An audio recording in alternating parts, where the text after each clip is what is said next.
اعوذ باللہ السمیع العلیم من الشیطان الرجیم بسم اللہ الرحمن الرحیم نحمدہ نصلی علی رسولہ الکریم اما بعد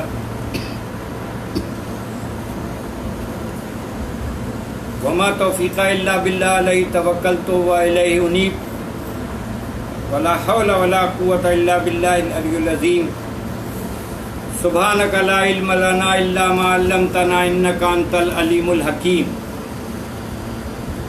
ایک مرتبہ سب درود ابراہیمی پڑھ لیں۔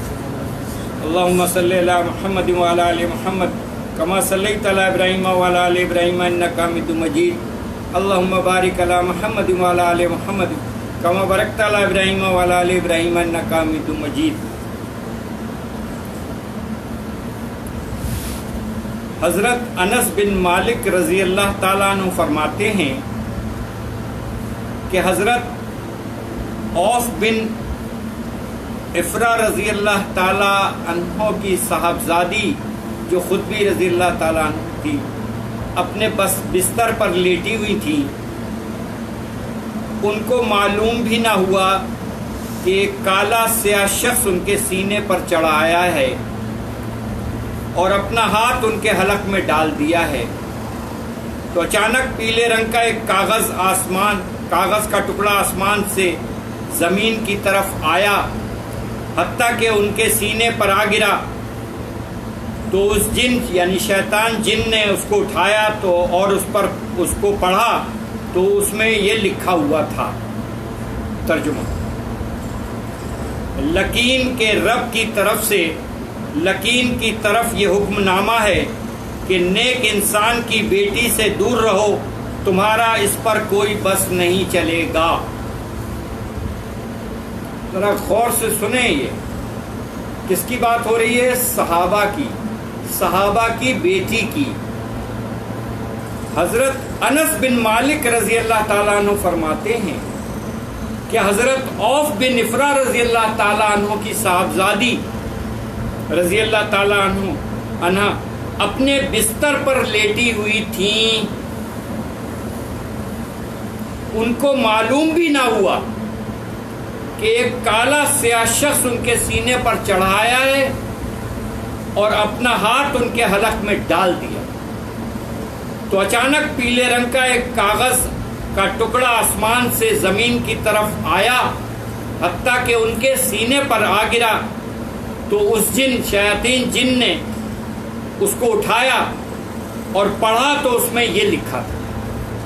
ترجمہ: لکین کے رب کی طرف سے۔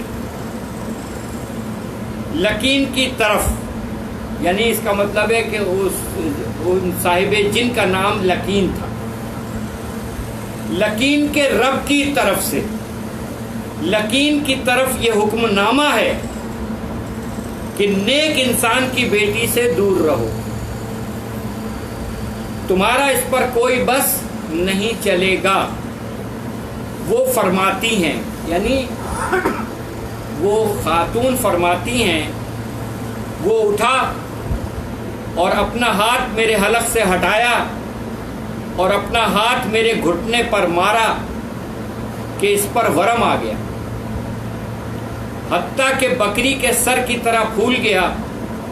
وہ فرماتی ہیں کہ پھر میں حضرت عائشہ صدیقہ رضی اللہ تعالیٰ عنہ کی خدمت اقدس میں حاضر ہوئی اور یہ واقعہ ان سے ذکر کیا تو آپ نے فرمایا، اے چچا کی بیٹی، اے چچا کی بیٹی، جب تو حیض کی حالت میں یعنی ماہواری کی حالت میں جو تیرے پاس تجھ پر مہینے میں آتی ہے، جب تو حیض کی حالت میں ہو تو اپنے کپڑوں کو سمیٹ کر رکھا کر، تو یہ تمہیں کبھی بھی تکلیف نہیں پہنچا سکیں گے انشاءاللہ۔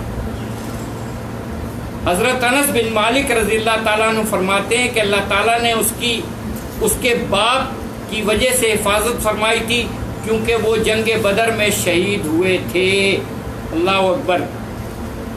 یہ حدیث ہے ابن ابی الدنیا بحیقی، مقاعد شیطان، دلائل نبوہ بحیقی، یہ حدیث یہ روایت موجود ہے، حدیث نہیں روایت یہ موجود ہے۔ اب اندازہ ہو گیا ہمیں، خواتین کو یہ اندازہ ہو گیا کہ جب صحابی کی بیٹی کو آپ حضرت اماں عائشہ صدیقہ رضی اللہ تعالی عنہا یہ تنبیہ کر رہی ہیں، تو آج کی مسلمان بیٹی عورت کس اس میں پڑی ہوئی ہے، اس کو غور و فکر کرنے کی ضرورت ہے۔ اب آتے ہیں ہم اس میں کہ جو پرابلم اور مسائل خواتین میں جو بڑھ رہے ہیں، جو ہمارے موجودہ معاشرے میں جو مسائل سے درپیش صورتحال سے نبرد ہو رہے ہیں ہم، اور ہمیں سمجھ میں نہیں آ رہا کہ ہو کیا ہے۔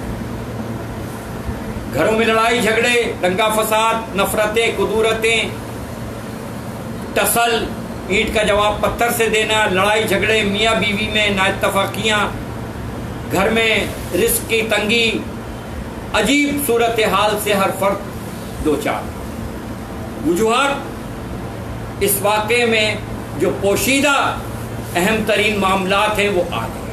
اب اس تناظر میں بات کرنا چاہتا ہوں، یہ بہت اہم ٹاپک ہے، اور یہ ذہن میں رکھیے گا کہ اللہ نے تمام تر چیزوں کے متعلق قرآن میں فرما دی، اور آپ صلی اللہ علیہ وسلم نے اس کی تمام تر چیزیں بتا دی ہیں، اور کوئی شرمندگی کے ساتھ نہیں، بلکہ اس کو کلیئر اور دو ٹوک بتایا۔ اب غور کیجئے جو خواتین اس وقت خطرناک کام کر رہی ہیں وہ کیا کیا ہے۔ نمبر 1، بالوں کا پھینکنا، اپنے بالوں کو کنگا کرنا۔ بال اکثر و بیشتر اگر آپ نوٹ کریں خواتین اور بچیوں کے جھڑ رہے ہیں۔ ہم یہ بات پہلے بھی بتا چکے ہیں، یہ واقعہ پڑھ کے سنا چکے ہیں کہ جو لوگ باتھ روم میں ننگے سر جاتے ہیں اور غسل کرتے ہیں، بال کھولتے ہیں، شیطان ان کے بالوں پر پیشاب کر دیتا ہے، جس کی وجہ سے بال جھڑتے ہیں۔ یہ واقعہ موجود ہے۔ اب آپ چاہے جتنے بھی ٹونک استعمال کر لیں، شیمپو استعمال کر لیں، لیکن وہ مسئلہ جو آپ کو اور ہمیں درپیش ہے، جب تک وہ ٹھیک نہیں کریں گے پرابلم نہیں حل۔ پہلے ہمارے گھر کی خواتین، ہماری نانی، دادی، ہماری والدہ، ہم نے یہ دیکھا ہے 40-45 سال پہلے یا 30-35 سال پہلے یا اس سے پہلے کہ وہ بالوں میں جب کنگھی کرتی تھی تو ایک ایک بال کو اپنے جو ٹوٹتے تھے اس کو وہ رکھتی رہتی تھی، لپیٹتی رہتی تھی، اپنے پاؤں کے اس میں پھنسا لیتی تھی، ادھر ادھر نہیں پھینکتی تھی۔ یہ باتیں اب ختم ہو گئی ہیں، اور وہ عصر و مغرب کے درمیان یا رات کو بال کھولنے سے احتیاط کرتی تھی، نہیں کرتی تھی۔ اسی طرح سے رات کو وہ غسل نہیں کرتی تھی۔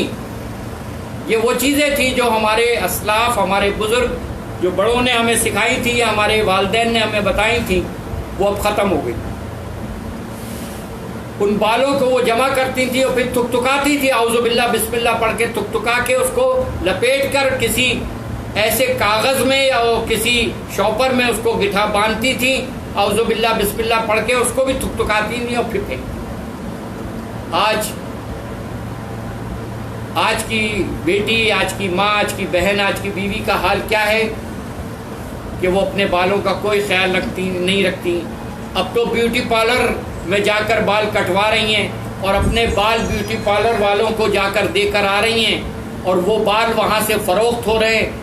کچھ بال وہاں سے، میں آپ کو کلیئر بتاؤں، بیوٹی پارلر سے بالوں کو خرید و فروخت کا سب سے بڑا ذریعہ جادوگر ہے۔ وہ اس کو خریدتے ہیں اور اس پر جادو کرتے ہیں، پھر جس کے وہ بال ہوتے ہیں وہ افیکٹڈ ہوتا ہے تاکہ وہ ان کے پاس آئے۔ یہ آپ سمجھ لیجئے کہ یہ ایک اینٹینا ہے، یہ سگنل ہے۔ اگر آپ غور کریں، میں توجہ دلاؤں آپ کو، عمرہ کرنے جاتے ہیں تو وہاں سر کے بال اتارے جاتے ہیں، سر کے بال۔ عورتوں کو لیے ہے کہ ایک چھوٹی سی لٹ کاٹ لیں، کیوں؟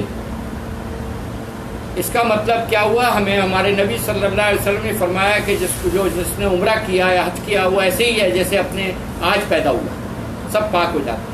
اس کی تمام تر خرابیاں، غلاظت، گندگی، گناہ سارے کس سے نکل رہے ہیں؟ بالوں سے۔ مرد کے لیے بال منڈوائے، بال صاف کرے، آپ غور کریں، بال، مرد کے بھی بال، عورت کے لیے بال۔ تو بالوں کی بہت اہمیت ہے، اس سلسلے میں بلال شفاخانے کی یوٹیوب پر اگر آپ جائیں، بلال شفاخانہ سرچ کریں، یوٹیوب پر جائیں تو بالوں سے متعلق آپ کو خوفناک آپ کو ایک آڈیو پوری ڈیٹیل کے ساتھ مل جائے گی۔ میری گزارش ہے خاص کر خواتین کو کہ وہ اس کو ضرور سنیں اور اس کی بہت احتیاط کریں۔